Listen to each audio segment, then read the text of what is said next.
Hello and welcome to HMG Network, broadcasting live from the Greater Washington, D.C. Metropolitan. My name is Freeman Singirankabo, and welcome to our special broadcast today. And I want to get right in it. And before I get started, actually, I want to give a huge shout out to all of you who have been asking us to have this conversation from all over. We recognize that the majority of you are from the East African community, including actually a whole lot of you from West Africans.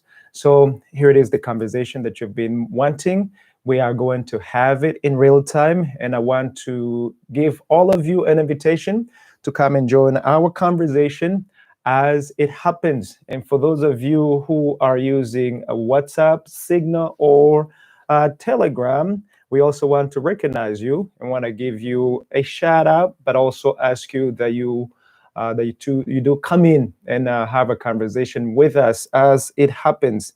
And with that in mind, guys, let's get to it. And let me get right on the focus of the conversation for today, because we are going to be busy. And I want to make sure that we use as little time as possible, spending any unnecessary time on him. And here is our conversation focus today. We want to talk about the state of Rwandan. So as you saw at the top, I asked, where is the strongman President Kagame? Is Rwandan headed to a boiling point?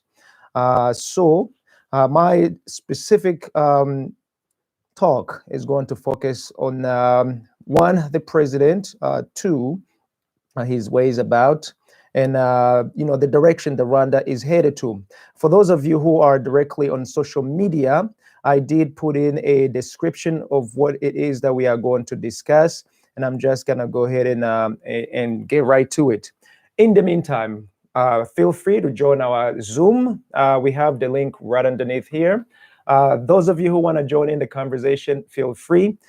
We are going to open it as soon as I am done with the presentation. And with that in mind, let's get to it. So, in a full disclaimer, before I actually jump right in it, I was born in Rwanda.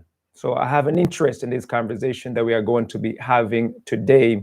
I was born in Rwanda, but I was raised in the United States. So I am both the son of Rwanda and the son of this great United States. And not only that, during 1990, when the war started in Rwanda, I was there. During 1994, during the genocide, I was in Rwanda, just like everybody else. And we left immediately right after the genocide to the United States. I was very young, but enough to remember. I've seen as much tragic as the older people have seen. So that is one of the disclaimer that I want to put out, just to let you know that what I am going to share with you, my personal opinion, or even if I may feel or sound biased, understand that I do have a direct link with Rwanda, and it is always going to be there. As a matter of fact, even though I may be the sons of this great United States, but I'm also still a son of Rwanda, despite all of that. And so with that in mind, my conversation immediately started asking, where is the strongman President Kagame? Guys, this conversation, this topic is one of those taboo topics that anybody can speak in Rwanda, certainly speaking in another language. And for those of you, again, international community who are not aware of this conversation as to the ways about of President Kagame has been going on almost a year now. If you go in the Rwandese communities, if you go to the social medias, if you go to the blog pages, the websites, you will find out that everyone has been wondering, has been asking, where is President Kagame? Now, there are various reports as to his ways about.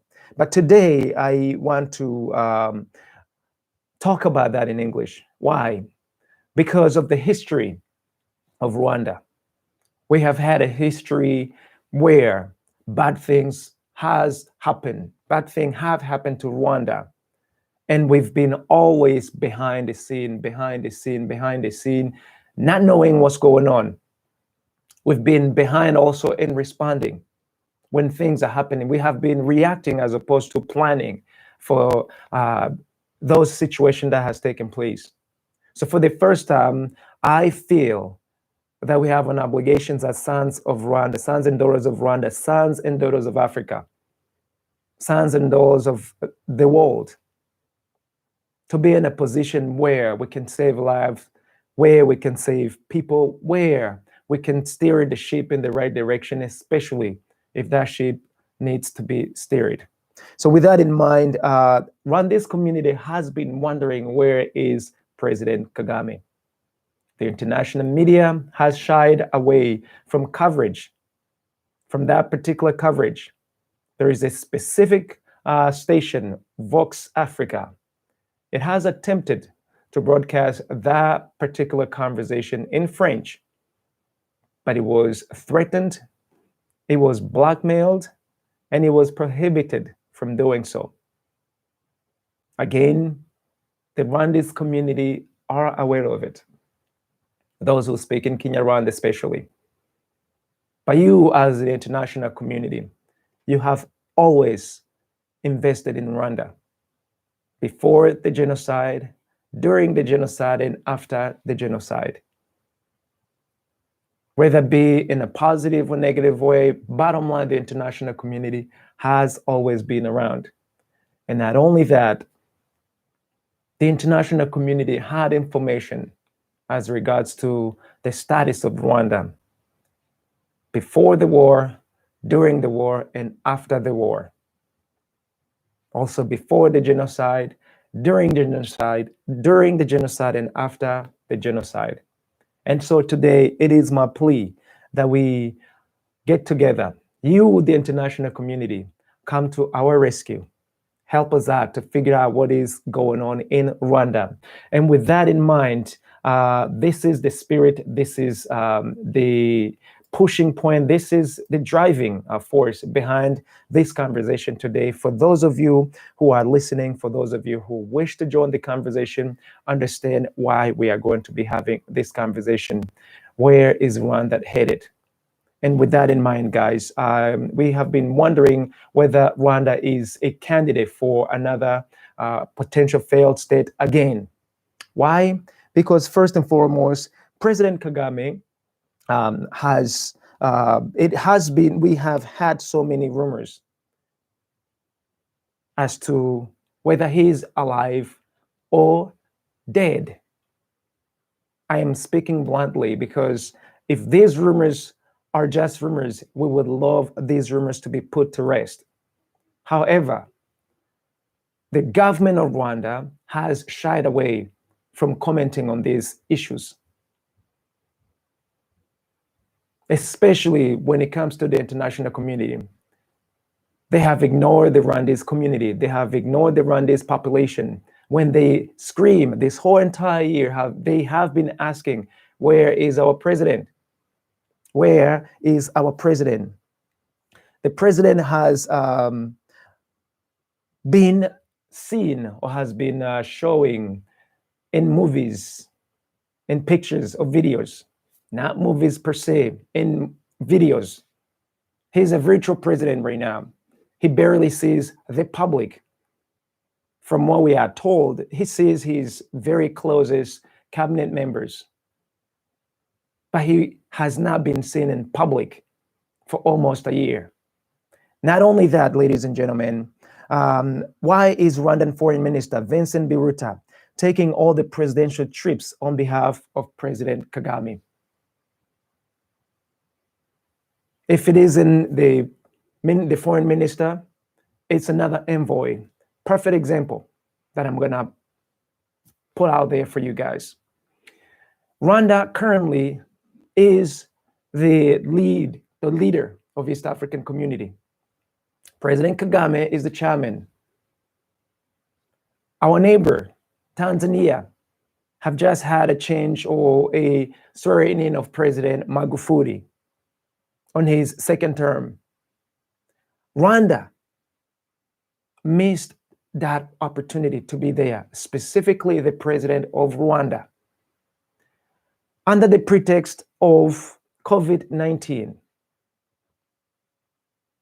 Rwanda only shows up in virtual meetings. That's where the president shows. Tell me why President Museveni, a statesman up in the northern country, Uganda, much older than President Kagame, showed up during the swearing of President Magufuli. When President Kagame, as we have heard again off the record, that he could not travel because of the fear of COVID-19. Ladies and gentlemen, Ghana has just had a president swearing in. President Kagame missed that opportunity. The public did not get to know why he did not show up. Foreign minister showed up on his behalf. When the Central African Community met, when the heads of state met, again, President Kagame missed that opportunity when the rest of those heads met. Now, why is it that President Kagame is the only president who is afraid of COVID-19? He pushes for virtual meetings, photo ops, and that's the only way you will be able to see him. Does that mean that the rest of these presidents are either trying to die out of COVID-19 or they just don't like their lives to the extent that they are putting themselves in harm's way, with the exception of President Kagame?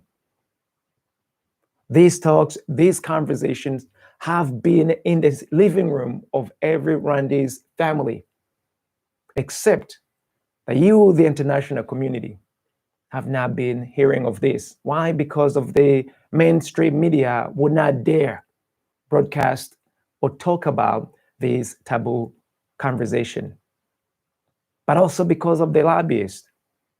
The government of Rwanda does not want the international community to meddle in its business, especially when it is under crisis. Ladies and gentlemen, I want to go one extra little mile away. The head of states of Uganda, the DRC, Democratic Republic of the Congo, Museveni, President Tshisekedi, President of Burundi, they all met, they all wanted to meet to talk about the region's security. Again, President Kagame missed the opportunity under the COVID-19 pretext. Why is it that the rest of these presidents are more than happy to meet? They are traveling, physically seeing with their people, except President Kagame. These are the questions lingering amongst Rwanda's community. You, the international community, we know that you know what's happening in Rwanda, especially the intelligence community.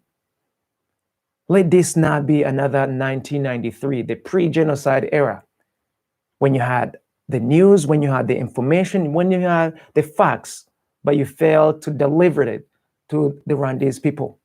And consequently, millions of people have died. But we have never had any opportunity to ask you as an international community, why did you not help? So today we're putting it out there.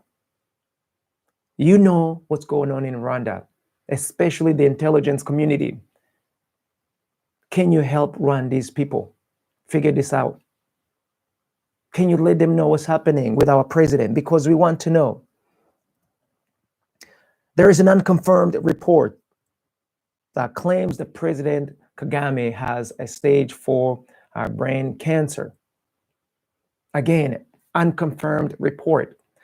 These are the talks again in the living room of every Rwandese family in Rwanda.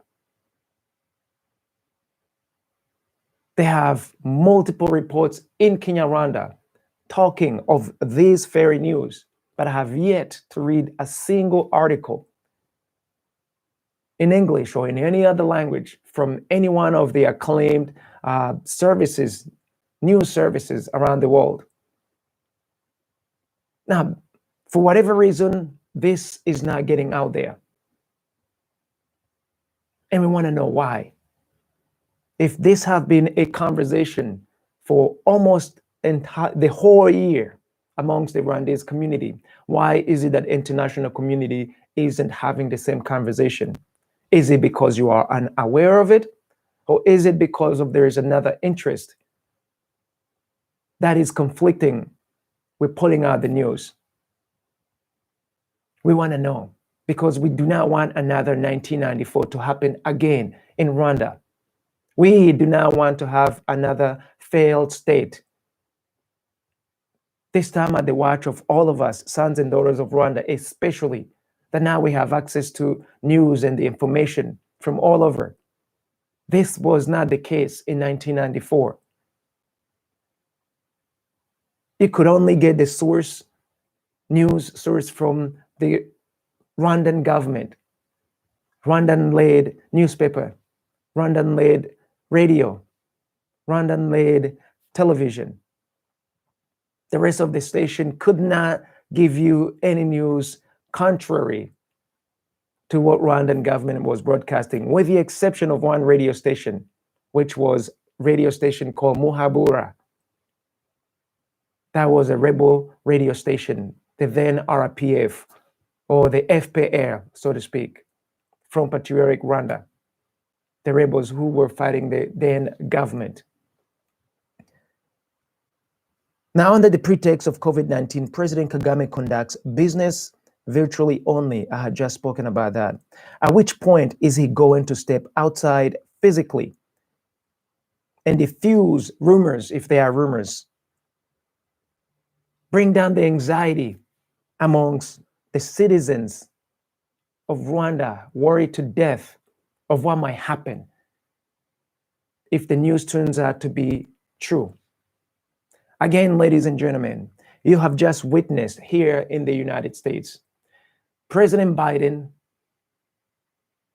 and Vice President Harris, they were physically up in the public. You could see them physically. They were not hiding. There is COVID-19 here in the United States, far more cases than in Rwanda. We have far more death here in the United States than what we have in Rwanda. While the president and vice president encourage virtual work, they are outside with the people. The technology facilitates some of these remote places that they are not able to get right then and there. But you can physically see them up in the open. And we have far more COVID-19 cases here in the United States than in Rwanda. We have millions of cases here of COVID-19. Rwanda has barely passed 10,000 cases. We have lost more than 400,000 people in the United States. Rwanda hasn't even reached 100. Where is the fear? What is going on in Rwanda? Why is the president hiding behind the curtain? If he's still alive, if the rumors are correct, why is it that the government is now letting the people know? That is a question that we would love you, the international community, to help Rwandese people figuring out. It is our duty to keep millions from dying, especially if it becomes a spark, just like the spark that took place when the plane of the then Habyarimana, the President Habyarimana, passed on, who was the Rwandan president right before the genocide.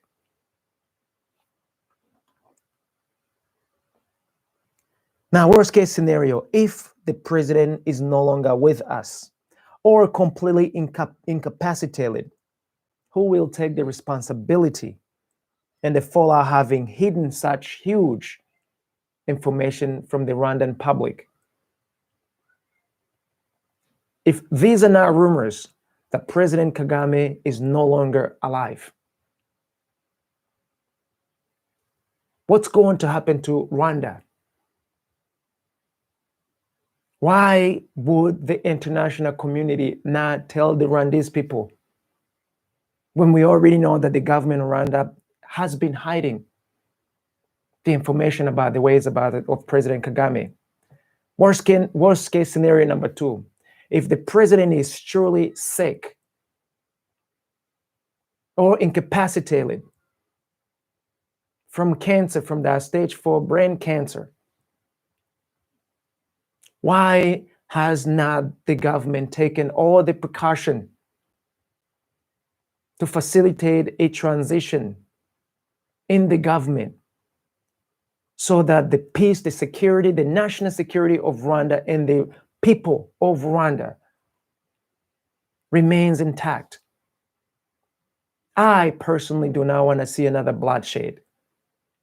As much as I know so many families all over the country in Rwanda and outside Rwanda do not want to see their loved one perish again. This is a serious issue, ladies and gentlemen, from the international community. This is not a laughing matter. This is a scary situation that we are in as Rwandese people.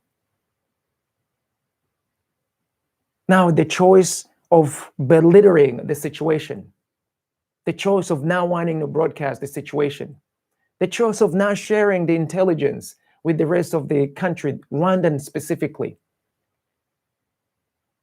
is going to have the same effect, especially if these are not rumors. I pray that these are rumors, that the president is well, and for whatever reason hasn't been seen in a whole year in the public's eye. But if the president is indeed sick, or if he's no longer alive, then it is an extreme failure, not only on the Rwandese side, but also the international community. There is technology from all these developed countries that can track down a terrorist in a hole 1 mile down, 2 miles down. You cannot tell me that that same intelligence cannot be utilized for the greater good, warning the people, in this case, the Rwandese people, if there is a problem. President Clinton said, never say never. Actually, I stand corrected. He said never again to the Rwandan genocide, of the Rwandese genocide. Were these rhetorics? Is there some substance to what he said? Because today, we need some sort of reassurance as sons and daughters of Rwanda, as sons and daughters of this great United States with the link to Rwanda. We do not want to see another bloodshed in Rwanda. We do not want to see one single life perishing in Rwanda. It will be horrific. It will be horrible. But now, with the information in the hands of the international community, with the information amongst Rwandese families, still seeing all of us going back in those dark days, it would be just a total failure.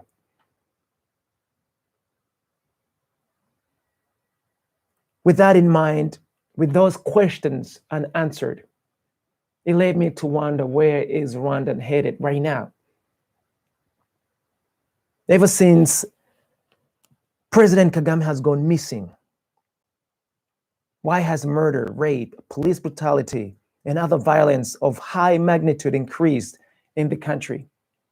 Again, ladies and gentlemen, what I'm saying here, it is very verifiably. Right here on YouTube, social medias, newspaper, Rwandese people now, they have cell phones, they have cameras, they're taking gruesome pictures. They're taking gruesome videos showing variants of extreme that has never been seen before. We have seen murders being shown on YouTube, censored on Twitter, Facebook. You see all kinds of horrible pictures on WhatsApp, on Telegram, on Signal, of citizens of Rwanda being killed almost daily. The government of Rwanda isn't saying anything. The investigative community in Rwanda aren't doing anything. The intelligence in Rwanda is doing nothing about those murders. Again, so much is being spoken in Kenya, Rwanda, as it relates to these murders. The people are coming forward, asking why the government is killing their people. In the open, in Kenya, Rwanda. Check it on YouTube. But the international community, you are not hearing of this because it's not in the language that you understand. We want you to know of this, and we want you to help us to curtail these murders. We have rapes taking place almost every day. Mothers are being raped in the open by the Rwandan security soldiers, security personnel.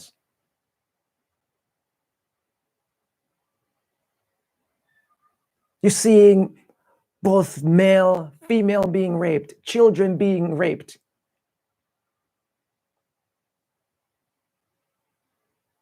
Crimes of such high magnitude that they're taking a husband of a wife, raping his wife right in front of him, raping his little girl right in front of him,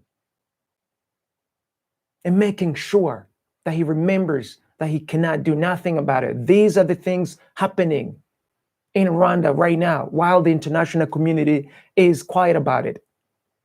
We know that you can speak Kenya Rwanda. We know that you monitor Kenya Rwanda news. We want to arrive to a point where you will not have the opportunity to say, you did not know that this was taking place. It is happening. Rapes in the open, rapes caught on tape, testimonies of survivors of rapes, males, females, children, all out here on social media. The government of Rwanda isn't doing anything about it. The police brutality has just taken a different form of brutality. You think we have brutality in the West. You have yet to see brutality. The police in Rwanda behave like they have a license to kill, while they should be policing, keeping the security of Rwandese people. They are openly participating in killing the very citizen that they have been trusted with nurturing, with safeguarding their lives. Again, under the watch of the international community. These things are happening every day in Rwanda. Testimonies flooding social medias, videos, audios, pictures, live testimonies of people showing it. But you will never hear of this because it's in Kenya, Rwanda. Rwanda is boiling, if it hasn't already boiled to that point. And we do not want to see another failed state. We do not want to see another country, the entire country in turmoil. But it is inevitable if the international community does not take a part in it, especially in a way that stops it.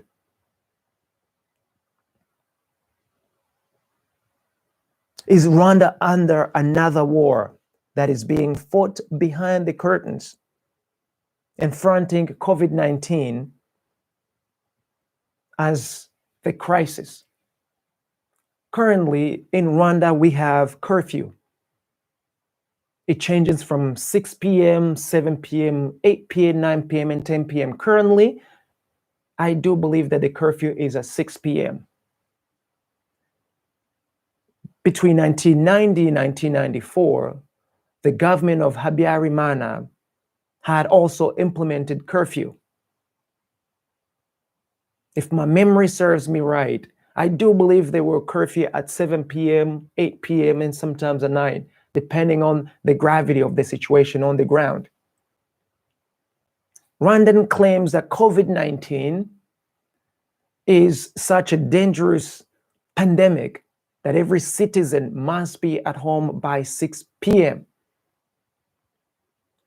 Ladies and gentlemen, unless there is a war happening, COVID-19 does not kill people at 6:01 p.m. up until 4 or 5 in the morning in Rwanda.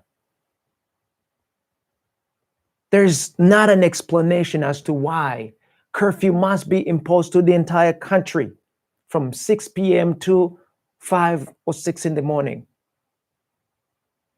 But we do know that we do have barricades on the streets in Rwanda.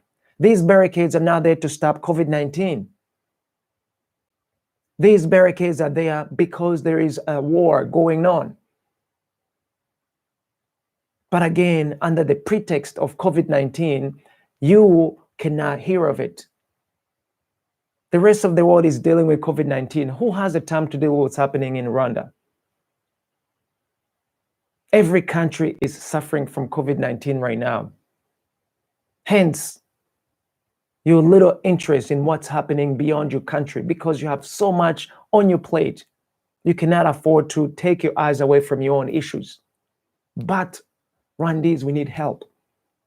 We could use some help here because our leaders aren't doing anything that they should be doing. What's happening is deplorable right now in Rwanda. It is very deplorable. Now, my next question, if the people decide to go on the streets, is the government of Rwanda ready? Is the government of Rwanda going to manage these people on the streets? For those of you, again, who do not know, Rwanda has been on a lockdown for almost a year, ever since March 21st, 2020. Life has stopped, just like it has stopped among the rest of the countries. However, here in the United States, for example, when we went on a lockdown, those who could no longer work were getting insurance paycheck. Unemployment was sustaining families. People had some groceries, some food on their tables. They could afford to be at home. The government of Rwanda has not given a stimulus check to the people, has put them under lockdown, minding you that the citizens of Rwanda, the majority of them have to go outside to do some end-meet jobs to bring some food on the table. You never hear of what's been happening to these people who have been on a lockdown. But some of the things that have been happening to them, death by hunger has taken place, has taken lives in Rwanda. All kinds of diseases are taking place. Family disintegration as a result. Because the Rwandan has simply copied and pasted the policies in the United States and applied them to Rwanda, when the United States and Rwanda are not on the same level. How do you implement a lockdown without the lockdown measures that fit your population?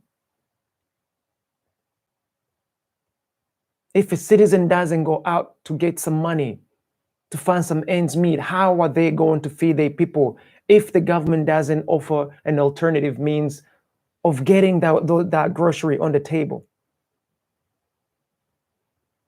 So the people are tired. They're talking about demonstrations, going on the street. Again, in Kenya, Rwanda, the international community is not hearing of it.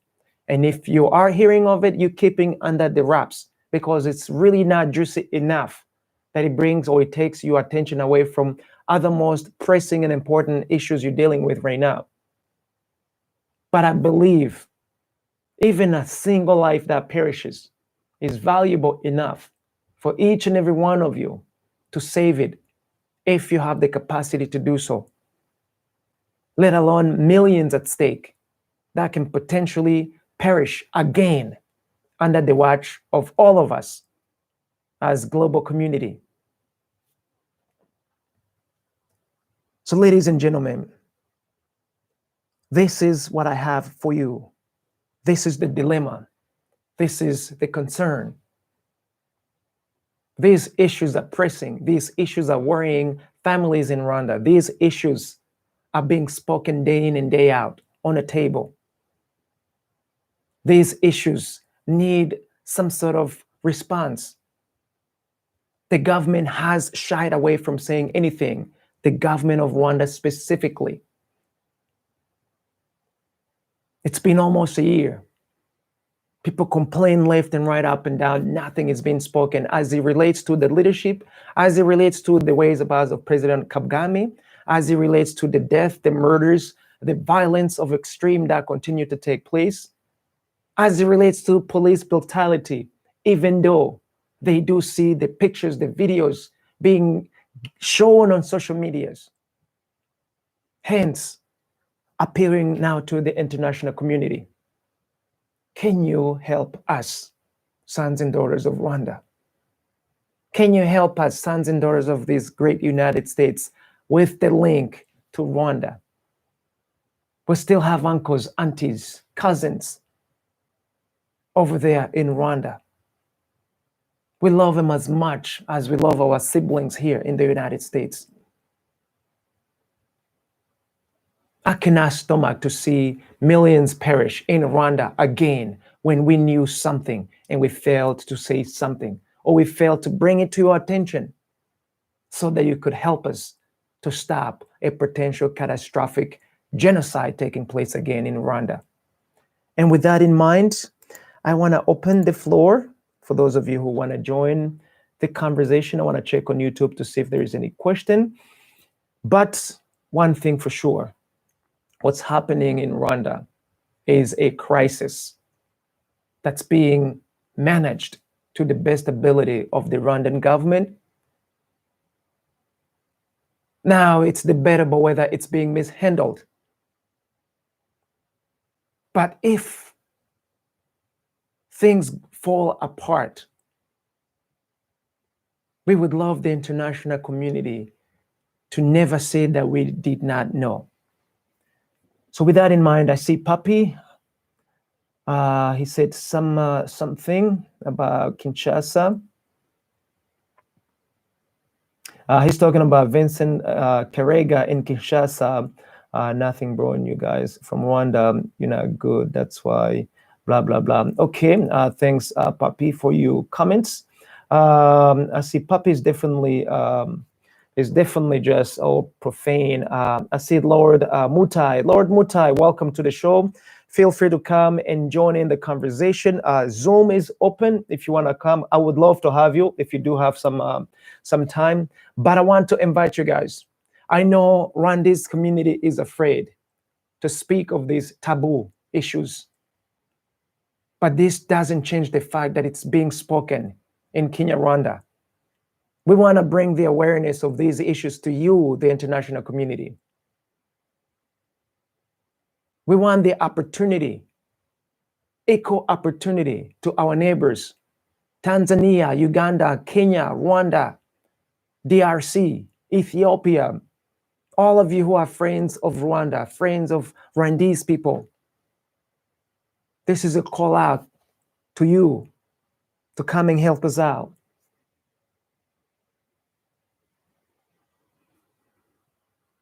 I don't know what else to say, except that the situation in Rwanda is dire. It's dire. Rwandan cannot handle another war right now. We cannot handle a civil war. We certainly cannot handle civil unrest right now. Last but not the least, we are not prepared to deal with COVID-19. Thank God we don't have many cases. But what's going to happen if now COVID-19, in addition to all these crazy things happening, do all in one come together? I see a potential failed state all over again. So let us not allow this to happen. You, the international community, you claim to love Rwanda. You have so very much invested in Rwanda. Put your money where your mouth is and come in and step up. Help our brothers and sisters in Rwanda. Help us. We are your sons and daughters in the United States. We are your sons and daughters in Europe, in UK, in France, in Brussels, or Belgium rather, in Germany, in China, in Russia, in Australia. We are all over. Rwandese people are all over. In Canada, in South America. Don't ignore what's happening in Rwanda. You have claimed to have never known about the genocide when it was taking place, even though it's still remember that the intelligence community knew exactly what was happening in Rwanda from the very beginning of the war, during the war, from right before the Rwandese airplane was shut down, the president's airplane was shut down, during the genocide and after the genocide. The intelligence community, the worldwide intelligence community is aware of what's happening. Can you share the intelligence with the Rwandese people? Can you help us out? That's really what we are asking. So with that in mind, I do see that everybody is absolutely quiet. Those of you in Zoom right now, feel free to have a saying in this. And if you don't have anything to say, I totally understand. I know most of you are afraid, but I want to encourage you. I want to encourage you to speak up, especially don't just speak up because you have a stake in it. Speak up because it is the right thing to do. Lastly, since I don't see anybody making any further comment as to what's happening, I want to now have a call of action, a humble call to action. I want to start with our neighboring countries. President Tshisekedi of the DRC, President Museveni, President Evariste, President Magufuli, Your Excellencies, would you please help Rwandan people? While you may not necessarily have a warm welcome, a warm relationship with the government, but you do still have an amazing relationship with the people. We have married with each other. We have married together for generations and generations. Don't leave us hanging again, especially during the dark hours that we may potentially be going in. You know what's happening in Rwanda. Your intelligence are giving you almost accurate information as to what's happening. We know that you may not want to mind your business in the affairs of the Rwandese people. But for the sake of the lives of Rwandese people, do help us out. We are asking you in the open. The East African community countries, President Museveni, President Magufuli, President Evariste, President Uhuru, our brothers and sisters in Sudan, in South Sudan, in Ethiopia, help us out. We are a family, or we're supposed to be a family. Last but not the least, I want to call out again to the first world countries, or first developed countries as it's called. Developed countries, the United States, France, UK, Germany, China, Russia, Australia, Canada, to say the least. You have the technology. You have the intelligence. Can you spare a little bit of a resource and channel it to the Rwandan people. Help us avoid any catastrophic genocide, any catastrophic event that are boiling, that potentially can be unfolding at any given time. Help us to find out, where is President Kagame? Help us to know in the open, is President Kagame sick? And to what degree is he sick? Are these rumors that he's dead or he's alive? We know that you have the capacity to give us answers. And this time, we want answers before bad things happen to the rest of our people. We are asking you to help us out. And with that in mind, I believe I can just end it right here.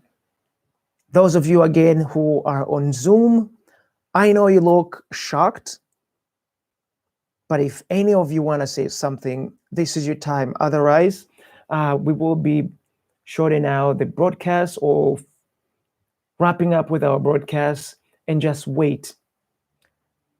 Hello, Amahoro. I do see you. Thank you to be the voice of the voiceless. With pleasure, and we are going. We will continue to speak up, to speak out. We are not afraid. We are not afraid to speak out. We cannot allow evil to take over again. We know what happens when righteous fail to do their due diligence. Evil takes over.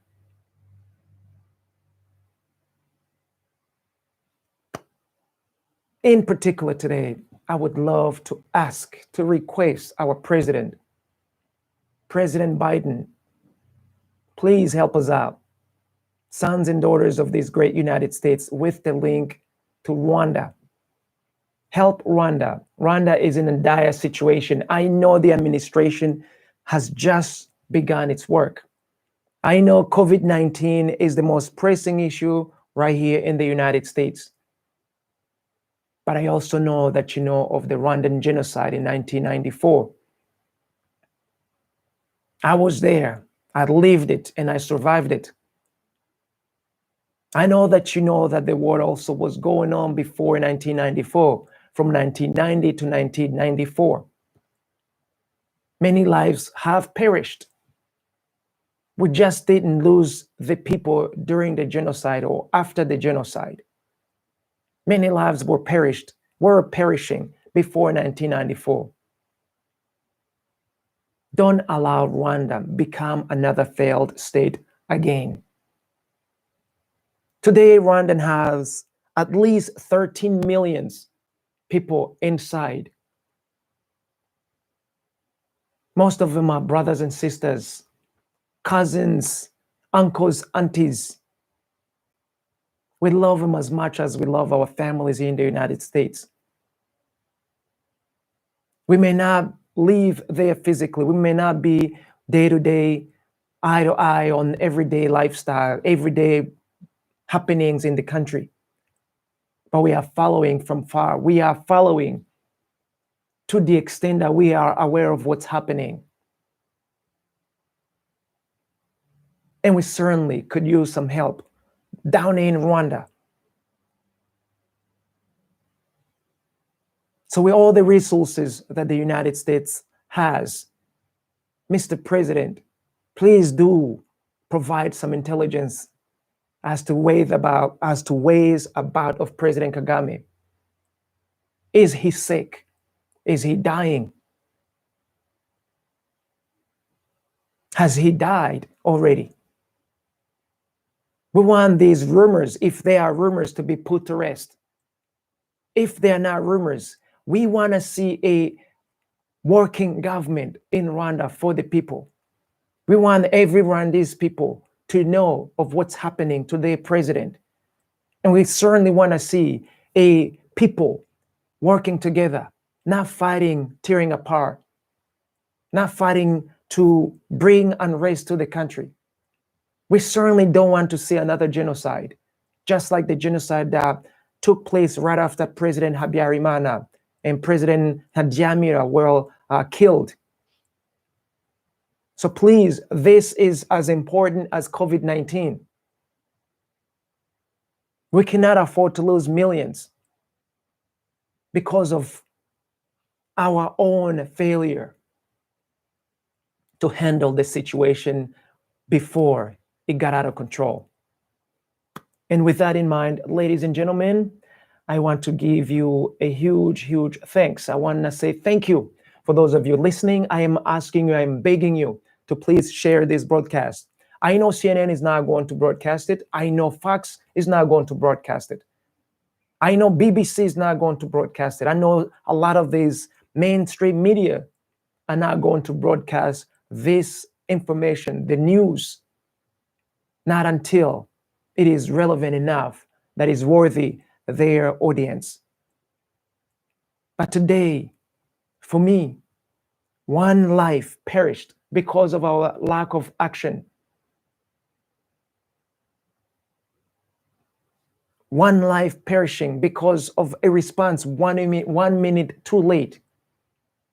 It's too much for me to bear, let alone millions that are at stake, especially if the news turns out to be correct or to be the truth. If these are not the rumors, we are in trouble. And we want the help from the international community to come and help us out. So with that in mind, guys, thank you so very much. I know this is a scary conversation. However, one of the things that I'm grateful for here in the United States is the freedom of expression, the freedom of speech.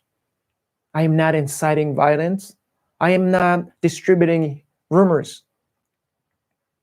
I am perplexed,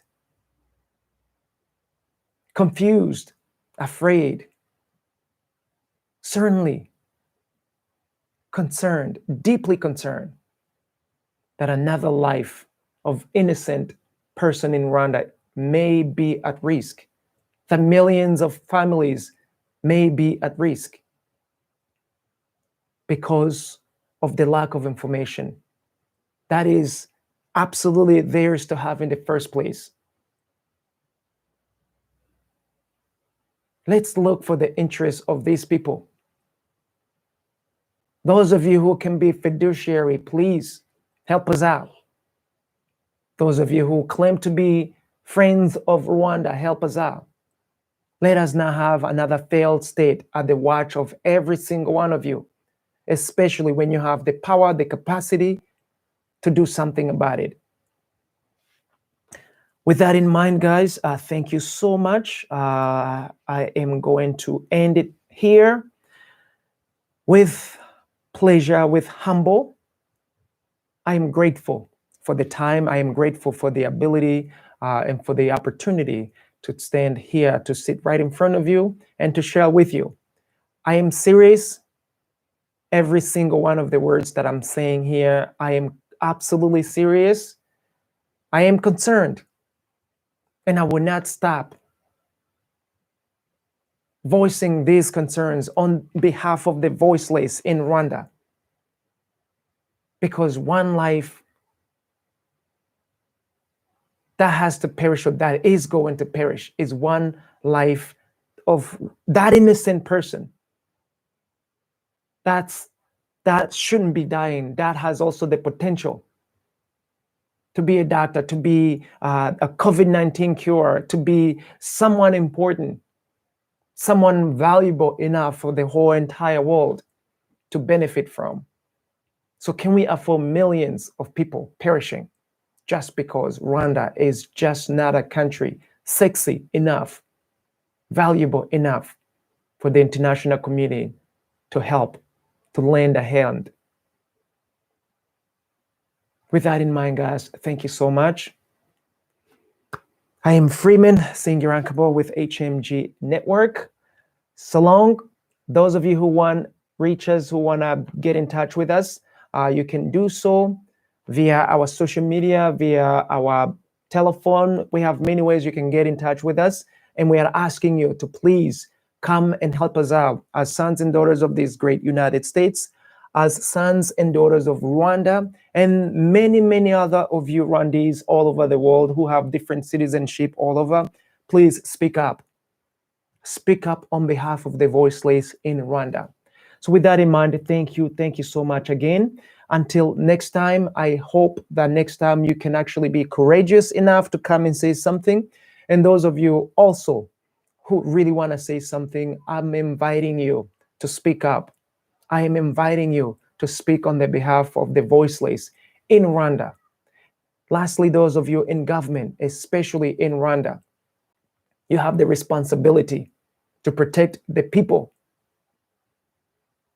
You've been given the trust to protect the people, not to protect a small group of people. It is the responsibility of you to keep the government working, to have a fair transition in government if it is merited, to let the people know where the president is. Your failure to do so will have some repercussion at some point to come. And with that in mind, I am stopping here. Thank you so much again. And I am Freeman Singirankabo. Until next time, you have yourself a super fantastic day. So long.